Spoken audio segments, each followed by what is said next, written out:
sees the world as his oyster, like anything could happen. There's a sweetness and a great positive energy to him as a character.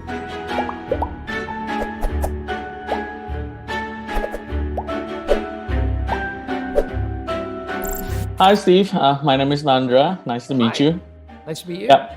I represent Cinema 21. I've watched the movie. It's really fun. I'm a big fan. And this is your 5th time coming back as Gru, right? Are you now an expert of minionese?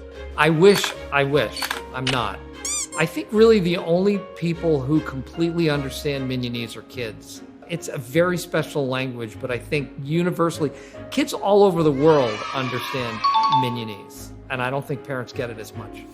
Because one of the language that Minion often said is actually Indonesian, my native language.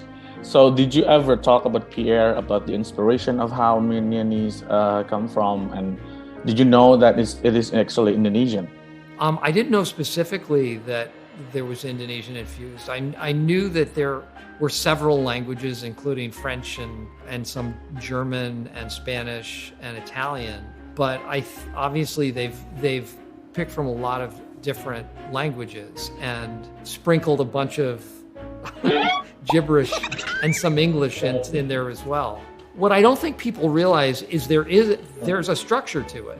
There are definitely specific words and phrasings, and it makes sense if you understand. I'm sure out there are clubs that speak minionese to each other. There's someone making a dictionary like minionese to English, right? Exactly. Somebody's out there doing it. I'm sure of it. Okay, so you're coming back as Gru, but the younger version of Gru.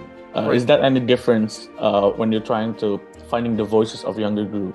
Yeah, I think, it was a matter of just raising the voice, kind of making it a little more squeaky. But I think part of it too was his earnestness, like the energy that he has as a little kid is different than an older person's energy.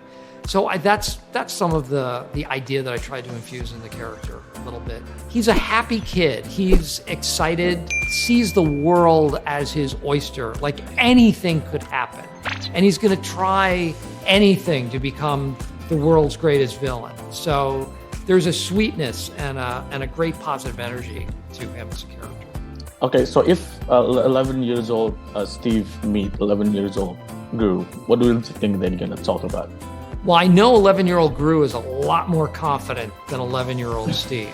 Gru already has come up with devices like the cheese ray, which incapacitates people with liquid cheese. I didn't have any such thing when I was 11 years old. I was just pretty standard 11-year-old. I don't know what they talk about. I think the common denominator is that ultimately they're both pretty good kids. One just wants to be a supervillain. All right, I'm not Minnie. Please stop calling me that. Hope you enjoy the movie.